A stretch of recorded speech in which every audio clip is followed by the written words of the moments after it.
Hi everyone, नमस्ते, welcome और welcome back to my channel colours of life and welcome to another video. आज का video है tuberculosis Q&A। बहुत सारे क्वेश्चंस हो गए थे कमेंट्स में, तो उनमें से कुछ क्वेश्चंस आज मैं आंसर करूंगी। If you new here, hi, my name is Aarti. I make vlogs and health related videos here, specially videos about tuberculosis because I am also a brain and spine TB patient and I share videos on the basis of my experience. I am not a medical professional. If you new here please hit that subscribe button and let's get started with a video. So सबसे पहला comment है, तो ये मेरा भाई का पुराना phone है जिसमें मैंने कमेंट्स के स्क्रीनशॉट्स लिए हैं।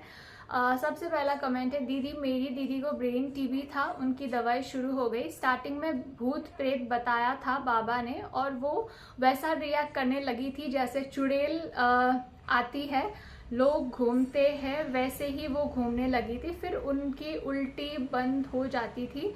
इसके पीछे का साइंस क्या है? तो अगर आपकी सिस्टर को ब्रेन TB है तो ब्रेन में अफेक्ट हुआ होता है जिसकी वजह से ऐसे रिएक्ट करते हैं। बट ये इस बीमारी का बाबा लोगों से कुछ भी लेना देना नहीं है, तो आप लोग बाबा के चक्कर में या फिर ऐसे कहीं पे भी नहीं फंसिए और अपना ट्रीटमेंट जहाँ से ट्रीटमेंट होता है वहीं से कराइए। और ब्रेन TB का ट्रीटमेंट जो है वो हॉस्पिटल से ही होता है। तो ब्रेन TB में ये बहुत सारी चीज़ें होती है, पेशेंट बहुत ही डिफरेंट तरीके से रिएक्ट करते हैं, तो बहुत सारे लोगों को लग सकता है कि भूत। Even when I was at hospital कुछ लोगों ने कहा था कि इसको भूत कब से लगा है, तो मेरे हस्बैंड ने वहाँ पे बहुत लोगों को डांटा था, मतलब ऐसे बोला था कि how can you say that, ऐसे करके। तो ये भूत प्रेत के चक्कर में आप ज़्यादा टाइम वेस्ट मत करिए और अपना जो ट्रीटमेंट है वो डॉक्टर से ही, हॉस्पिटल से ही होता है, तो हॉस्पिटल से ही ट्रीटमेंट कराइए। 2-3 महीने में ये जो चीज़ें हैं वो नॉर्मल होने लगेगी। ओके, उसके बाद का क्वेश्चन है, आई एम MDR पेशेंट, मेरा कलर चला गया है, वो मेडिसिन से वापस आएगा। मैं बहुत फेयर थी, अभी नहीं हूँ because of clofazimine. Yes, after treatment आपका जो स्किन कलर है वो नॉर्मल होगा। बहुत सारे लोगों में देखा है, बहुत सारे एग्जांपल्स भी है।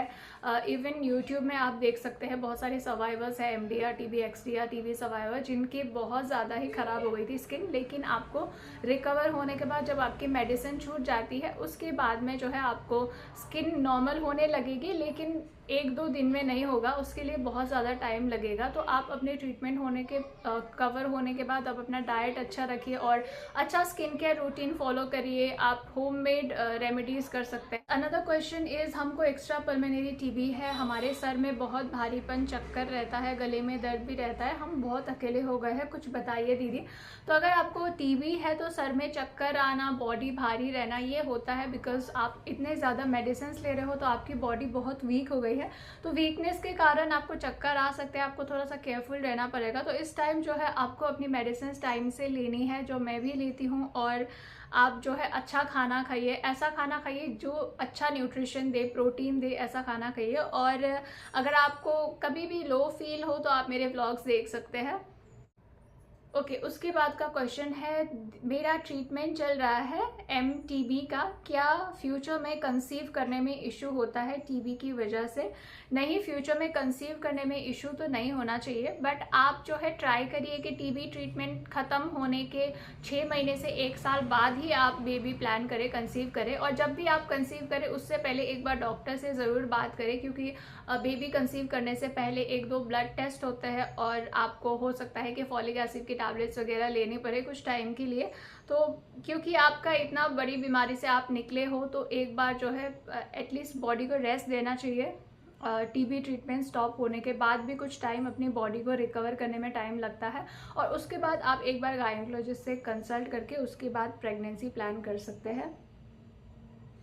ओके, उसके बाद है, दीदी कोई टेस्ट बताओ जो कंफर्म करे कि TB है, मुझे कुछ कंफर्म नहीं हो रहा है, दवा शुरू और बंद करना पड़ रहा है। जो डॉक्टर आपको बता सकता है वो तो मैं नहीं बता सकती, बट मेरे हिसाब से आपका CB-NAT जीन एक्सपर्ट में TB जो है कंफर्म होना चाहिए। अगर आपका लंग्स का TB है तो लंग्स CT में ही डॉक्टर को थोड़ा सा आइडिया हो जाता है, उसके बाद CB-NAT test, gene expert test, इन्हीं में TB कंफर्म होता है। हाउ आर यू, मेरे बेटे को ब्रेन TB का ट्रीटमेंट हो रहा है, 1.5 मंथ हो गया, वो बहुत कम बोलता है और बहुत सोचता है। स्टार्ट में आपको साथ भी ऐसा हुआ था, कब से अच्छे से बोलना शुरू करेगा? तो ब्रेन TB अगर है, ब्रेन TB के साथ कोई कॉम्प्लिकेशन है, हाइड्रोसेफेलस है या फिर सीजर्स आते हैं, तो ये चीज़ कॉमन है TB के ट्रीटमेंट के स्टार्टिंग में। सभी ब्रेन TB के पेशेंट्स ऐसे ही रिएक्ट करते हैं। ज़्यादा बात नहीं करते हैं, कंफ्यूज रहते हैं, तो ये आपकी बीमारी की वजह से हो रहा है। धीरे धीरे 2 महीने 3 महीने से नॉर्मल होना शुरू हो जाएगा। आपको ट्रीटमेंट जो है कंटिन्यू करना है। ओके उसके बाद है दीदी आपसे एक क्वेश्चन पूछना था, ब्रेन टीबी में मिर्गी आना कौन से स्टेज की ब्रेन टीबी होती है? क्या ब्रेन टीबी में नॉर्मल है मिर्गी आना या फिर चिंता की बात है? तो ब्रेन टीबी में बहुत सारे कॉम्प्लिकेशंस होते हैं। किसी को ये मिर्गी आने की कॉम्प्लिकेशन होता है। थैंकफुली मुझे मिर्गी नहीं आती थी, मुझे कुछ दूसरा कॉम्प्लिकेशन हुआ था। तो ये मिर्गी जो आती है इसके लिए अलग मेडिसिन दी जाती है, 6 महीने 8 महीने या फिर किसी किसी को 1 साल तक भी इसके लिए अलग 1-2 टैबलेट्स दिया जाता है। उसके बाद का क्वेश्चन है दीदी कोई भी एक्स्ट्रा पल्मोनरी टीबी नहीं फैलता ना, जैसे प्री एक्सडीआर? मुझे एक्सडीआर स्पाइन टीबी है, क्या ये दूसरों को स्प्रेड कर सकती हूँ? मैं घर में मास्क नहीं यूज़ करती हूँ, सबसे विदाउट मास्क ही बात करती हूँ और कभी बाय मिस्टेक मेरे ग्लास में पानी भी पी लेते हैं, तो क्या किसी को फैलने का चांस है? तो अगर आपको सिर्फ एक्स्ट्रा पल्मोनरी टीबी है, सिर्फ ब्रेन टीबी या फिर सिर्फ स्पाइन टीबी है, तो ये किसी को फैलता नहीं है। बट अगर स्पाइन टीबी के साथ में लंग्स इन्वॉल्वमेंट भी है, लंग्स में भी टीबी है, तो फैल सकता है। तो अगर आपको सिर्फ स्पाइन में टीबी है तो आपको मास्क पहनने की ज़रूरत नहीं है। ओके अनदर क्वेश्चन इज, क्या दीदी आप अपने प्लेट्स वगैरह अलग रखते हो? आई एम 14 ईयर ओल्ड, मुझे कुछ पता नहीं इस चीज़ के बारे में, प्लीज़ बताइए डिटेल्स में। तो अगर आपका लंग्स टीबी रिसेंटली डायग्नोज हुआ है, अभी अभी आपका लंग्स टीबी डायग्नोज हुआ है, तो आप एज अ प्रिकॉशन अपने प्लेट ग्लास अलग रख सकते हैं। बट अगर आपको लंग्स टीबी में भी बहुत टाइम हो गया है, आपके कल्चर नेगेटिव आ रहे हैं और अगर आपको एक्स्ट्रा पल्मोनरी टीबी है, तो आपको प्लेट्स वगैरह अलग रखने की ज़रूरत नहीं है, क्योंकि एक्स्ट्रा पल्मोनरी टीबी नहीं फैलता है। लेकिन अगर आपको रिसेंटली लंग्स टीबी डायग्नोज हुआ है तो आप एज अ प्रिकॉशन अलग रख सकते हैं। उसके बाद है मैम मुझे भी ब्रेन टीबी हुआ है, मुझे 8 मंथ्स हो गए चलते हुए, अभी कितने मंथ और चलेगा? टीबी मुझे हुआ है, मेरे साथ मेरे हाथ के पैरों ने काम करना बंद कर दिया था, अब उसी तरह मेरे से राइट हिस्से भी सूना लगता है।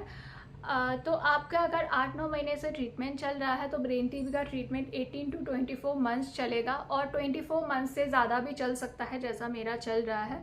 तो आपको रिकवर होने में टाइम लगेगा। अगर आपको मूवमेंट में प्रॉब्लम है, हाथ पैर थोड़े से मूव करने में प्रॉब्लम है, तो आप फिजियोथेरेपी ले सकते हैं। और अगर आपका टीबी का ट्रीटमेंट चल रहा है तो आई सजेस्ट यू कि आप 6 महीने में एक बार MRI करें। अगर आपके डॉक्टर नहीं भी बोलते करने को तो भी आप डॉक्टर से पूछ के कर सकते हैं, क्योंकि उससे जो है आपका इम्प्रूवमेंट पता लग सकता है कि कितना इम्प्रूव हुआ है, क्या हुआ है, पेशेंट की क्या कंडीशन है। तो अगर डॉक्टर ने सजेस्ट नहीं किया तो आप डॉक्टर से पूछ सकते हैं कि क्या मैं MRI करूँ, तो फिर आप कर सकते हैं। उसके बाद का क्वेश्चन है दीदी आपको टीबी की दवाई कब आराम लगना शुरू हो गया? कितने मंथ में खड़े होने लगी थी? मुझे भी स्पाइन टीबी है, मैं खड़ी नहीं हो पाती हूँ, ना ही बैठ पाती हूँ। तो इसके बारे में मैंने एक डिटेल वीडियो बनाया है जहाँ पे मैंने अपनी टीबी जर्नी शेयर की है, तो उसमें सब कुछ बताया हुआ है, आप वो वीडियो देख सकते हैं।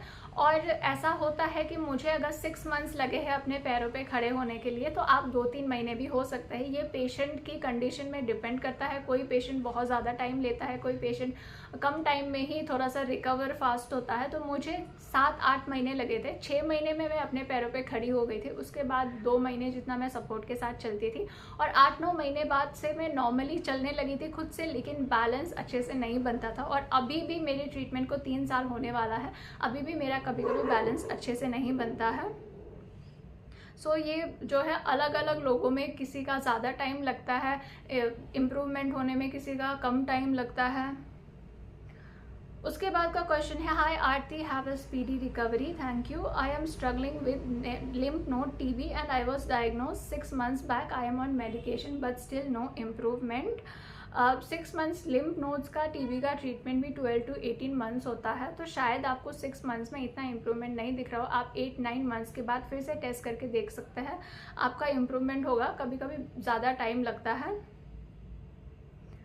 ओके ब्रेन टीबी होके 3 मंथ्स हो गए, मैं तेज़ नहीं बोल पा रही हूँ, कितने दिन नहीं बोल पाऊँगा? ये जो फिक्स डे आप लोग मुझसे पूछते हो कि आप कितने दिन में मैं कितने दिन में चलने लगूंगी, मैं कितने दिन में बोलने लगूंगी, मैं कितने दिन में ठीक हो जाऊंगी, इसका तो मेरे पास कोई आंसर नहीं है। बिकॉज अभी फ़िलहाल भी मुझे पता नहीं कि मैं कितने दिन में ठीक हो जाऊंगी प्रॉपरली, क्योंकि मेरा भी ट्रीटमेंट चल रहा है। और कोई डॉक्टर आपको ये नहीं बताएगा कि आप कितने दिन में लाउड बोलने लगोगे, आप कितने दिन में चलने लगोगे। बस वो भी बोलते हैं कि आप ट्राई करते रहो। और ये जो ब्रेन टीबी है इसमें बहुत सारे कॉम्प्लिकेशंस होते हैं जिसके कारण आपको बहुत सारी प्रॉब्लम्स होती है, स्पेशली बोलने की, मूवमेंट की। तो इसके लिए जो है टाइम लगता है, लेकिन ये क्योर हो जाएगा। आपको प्रॉपरली टाइम में मेडिसिन लेना है। उसके बाद है सिर्फ अभी उनको इथाम्ब्यूटोल 800 mg का टैबलेट दिया है। तो क्या ब्रेन टीबी का बढ़ने का खतरा तो नहीं है। अगर डॉक्टर्स ने सिर्फ इथाम्ब्यूटोल दिया है तो कुछ रीज़न होगा, क्योंकि कभी कभी पेशेंट के कुछ रिपोर्ट्स कुछ प्रॉब्लम हो तो वो टैबलेट्स 1-2 दिन के लिए स्टॉप करते हैं, पॉज करते हैं। तो ऐसा कोई रीज़न होगा, आप डॉक्टर से पूछ सकते हैं।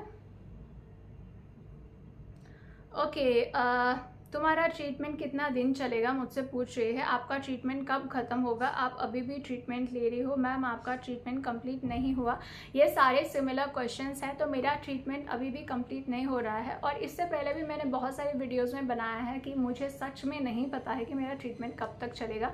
अब मेरा दिसंबर-जनवरी में MRI होगा, मेरा brain MRI, spine MRI, chest CT, वो सब होगा दिसंबर-जनवरी में। उसका रिपोर्ट्स देख के बताएंगे। अगर भगवान की दया से मेरा MRI का रिपोर्ट सही आया तो मेरा ट्रीटमेंट स्टॉप हो जाएगा। अगर रिपोर्ट अच्छा नहीं आया तो फिर ट्रीटमेंट चलेगा। तो अभी आई एम नॉट श्योर कि मुझे कब तक मेडिसिन लेनी पड़ेगी। ओके, क्वेश्चन सारे ख़त्म हो गए हैं। तो किसी का कमेंट है, आप CMC दिखा लो मैम, 200% ठीक हो जाओगे। फर्स्टली आप लोग मेरे बारे में इतना केयर करते हो, थैंक यू सो मच। आपने मुझे हॉस्पिटल सजेस्ट किया, और शायद पहले भी सजेस्ट किया था, उसके लिए बहुत बहुत थैंक यू। कोई किसी के बारे में इतना सोच रहा है। बट मेरी भी कुछ लिमिटेशंस है, मेरी भी कुछ ऐसी सिचुएशन है कि मैं बैंगलोर से बाहर दूसरी सिटी में ट्रीटमेंट के लिए नहीं जा रही हूँ। और मेरी फैमिली में से और मेरे रिलेटिव्स में से इवन ब्रेन टीबी के 2 पेशेंट जो है CMC गए थे, जहाँ पे उनका इतना अच्छा एक्सपीरियंस नहीं रहा। They are my friends and वो अभी वापस आ गए हैं।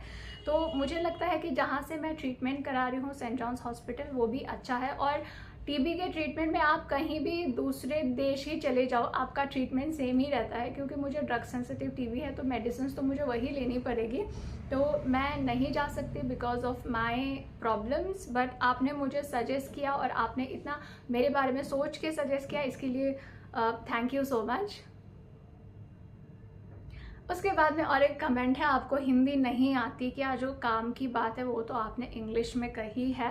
तो ये कोई क्वेश्चन नहीं है, ये कमेंट है। मैंने कल पढ़ा था तो मुझे हंसी भी आई, बट इट्स ओके, इंग्लिश बोलना मना नहीं है। और सच में अगर ये मेरा 1 साल पुराना वीडियो में, 7-8 महीने पुराने वीडियो में कमेंट आया है, that time my Hindi was not good. और मैं लोगों से ये भी बोलना चाहती हूँ कि इंडिया में हर किसी को हिंदी बोलना आएगा ये ज़रूरी नहीं है।